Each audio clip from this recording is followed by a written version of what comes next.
Hey, this is Matt. Once again, we're about to end the video.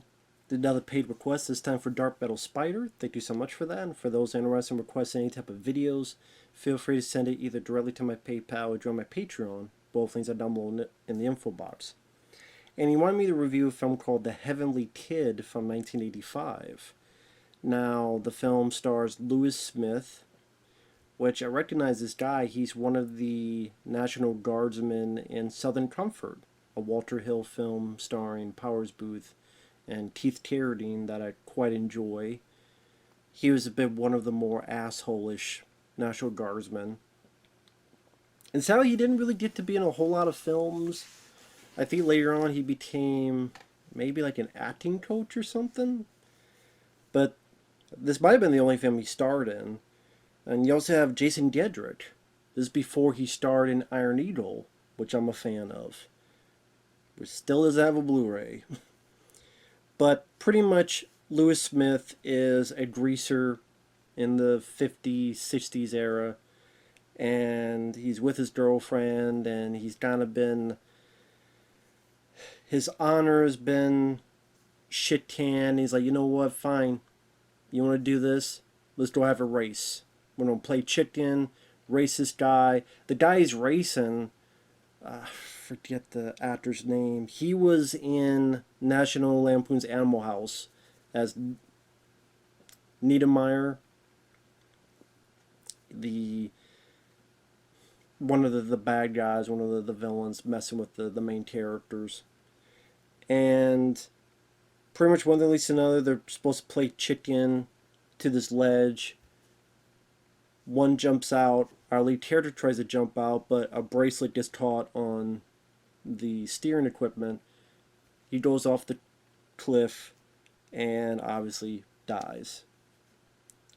Now, I thought it was interesting how they visualized heaven, where you just see an escalator and then you get, what was his name? Oh, God. Richard Mulligan, which he was in quite a few TV shows. I think Empty's Nest from back to the day was a big TV show he's in. He's sort of the guardian angel assigned to Lewis Smith and his character. And the whole, it's not quite heaven, but it's more in between. And it's played off a little bit more casual, a little bit more practical. Where, again, it's an escalator or it's a waiting room that looks like a bar. Number one, to help on budget. But number two, I guess, to be a little bit different. Maybe if they try to amp it up, maybe it will look a bit too ridiculous. So pretty much the thing with Lewis Smith is that he's in what they call Midtown. You could go up, you could go down. We're going to wait for something for you to do. Take this train. And pretty much him, and he sees there's people from back to the days of the Civil War and such, so he could be here for a long time. Cut to present day. Jason Gedrick is working a job. He gets fired. He's the nerdy kid who, not popular, picked on. And Lewis Smith, his job is to make this guy cool, and more so to be his friend. And he's like, I don't want to do this. What? Can I do something else? But ultimately accepts the job. And then the rest of the film is Lewis Smith going, listen, only you can see me, only you can hear me, and I'm going to help you out with whatever issues you got going on. In this case, making them cool in school.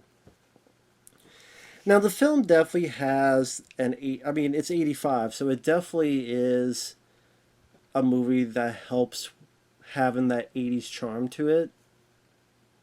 Like, if you took the same film and it was made in 2005, it would probably come off as a bit even more like clunky, cringy, corny, just wouldn't work.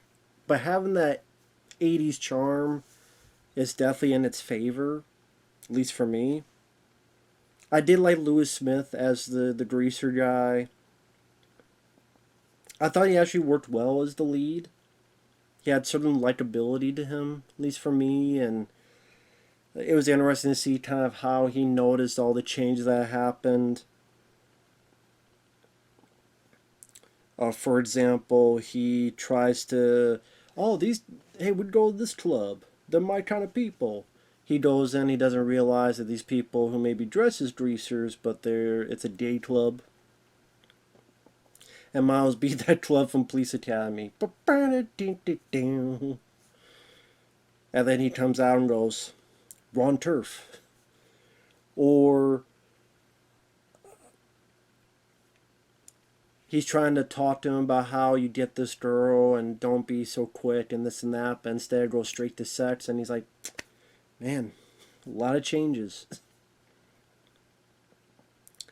And it's one of those movies that I remember seeing a review by Siskel and Ebert, and Roger Ebert mentioned how anytime it thinks it's going to go a bit more depth, instead it just goes to a song to try to sell the soundtrack. To be fair, Roger Ebert did have a point in saying that. I mean, I like the film more than he did. Siskel and Ebert hated this movie. I don't think it's that bad of a movie, but I get where Ebert is coming from, where there's quite a few songs on the soundtrack, whether it be, if I can remember the name of the songs, Out on the Ledge, that's one song. Some of the others, there's a clothing montage where a song pops up and he's trying to get the guy to get the right clothes to go out. There's another little montage of music when you need to have a good car, so he's telekinetically fixing up this car for Jason Gedrick to drive and be cool at the school. So especially the first half is more of, okay, it's kind of a fun gimmick. You know, this Doses greaser is helping this kid out, and let's see where it goes from there.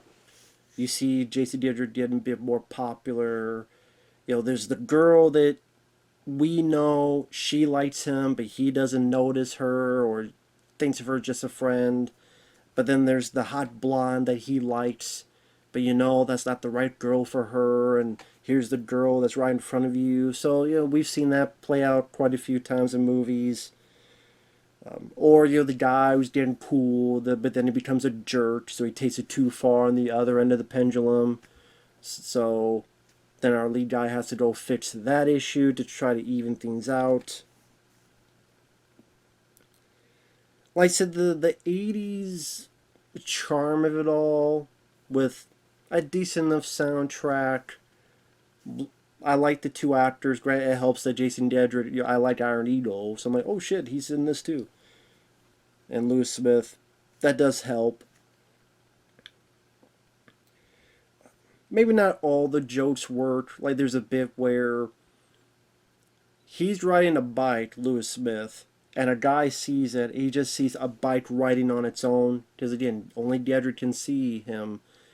This old guy just sees a bike, and he looks at it and goes, that must be Japanese. As in the bicycle Japanese made. So not every joke works. There's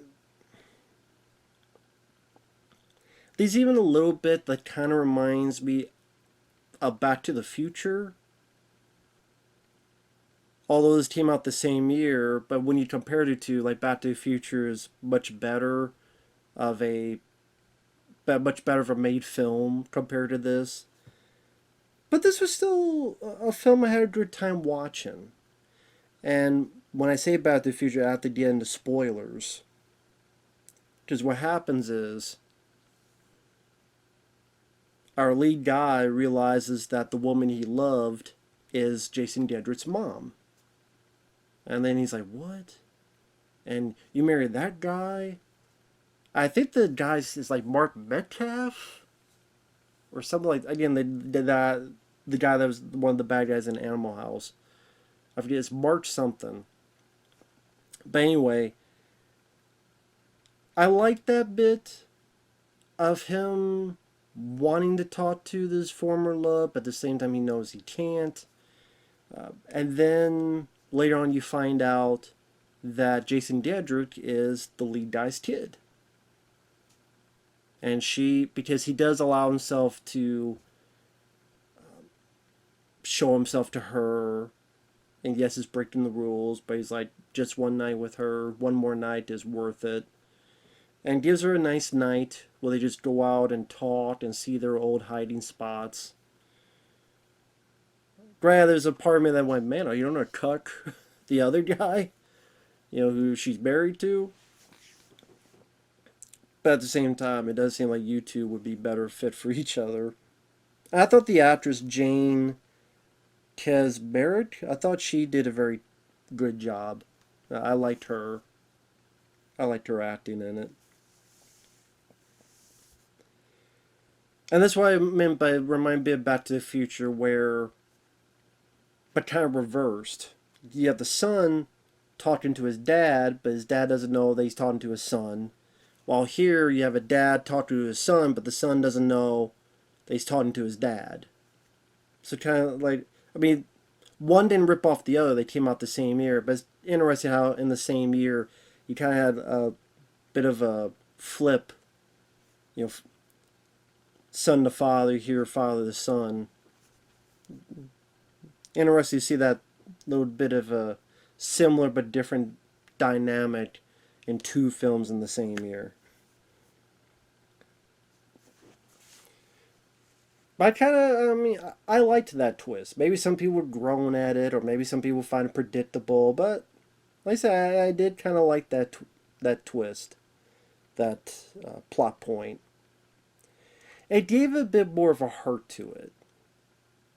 Whether it been him wishing he would have done stuff differently, because then he could have been with this girl and could have raised Jason Gedrick as his own kid. He sees this guy as his kid, knows that it's his kid, but he never tells him. So by the end, again, there's spoilers. Jason Gedrick still doesn't know that this guy is his father. Just sees him as his friend. And you get the finale where Jason Gedrick, he's again up in the whole cool business, decides to do the same race that our lead guy did decades ago, but this time he saves him, and even though it may cost him his soul, he's going to save his kid. But lo and behold, him doing the right thing, putting someone above yourself, gets him a ticket uptown, so things would be alright. So it's one of those movies where there may be other films of that era that remind you of certain tropes, whether it be teenage, high school movies, or again, movies like Back to the Future, or other stuff of that nature. While some of the effects haven't aged well, like the final bit where our lead guy is kind of riding away and saying goodbye to Jason Gedrick, or there's a bit where he takes Jason Gedrick's mom and they both go out the window, and like I said, the effects haven't aged the best. In the first half in particular, it does seem like, okay, maybe we could tweak a little bit more heart, a little bit more character, but we don't have that, so let's just throw in another song, or let's throw in a little montage. But I like the two leads. I didn't mind the setup of the story. I thought the lead guy had enough of a fun bit of charisma that it wanted me to... The movie took me on this journey to see where this was going, even though, again, maybe you could find it predictable, but still, it was still fun. And like I said, by the second half, I thought it even grew a bit more of a heart to it, which was nice. And again, the songs weren't too bad, like Out on the Ledge, and like I say, if you like these type of 80s songs... By the way, the only trailer I could find for this was a teaser, which was fucking dog shit teaser. Because all it was showing the beginning of the movie. I'm like, if you saw this teaser, you would not see the movie. Because all it doesn't even tell you what the rest of the story is. Like the teaser, maybe it's a full trailer and I missed it. But the only one oh well. But even as a teaser, it's a really shitty bit of business. Like the teaser didn't even say that Jason Gedrick is in it or any of that storyline. I think this did come out on Blu-ray, and I think it has maybe a commentary, maybe an interview with Lewis Smith. But again, it did come out on Blu-ray for those who want to pick it up. It was for free on YouTube as well. Overall, it was fun. It was still a fun 80s charm of a flick that was nice to watch. To be perfectly honest, I never heard of the film before. Maybe I had heard the title of the film, but I'd never seen clips or footage. And I'm like, oh, okay, that's another 80s film to knock off the checklist, and wasn't a bad time. So, with that said, thanks for watching, take care, and we'll see you guys later. Bye-bye.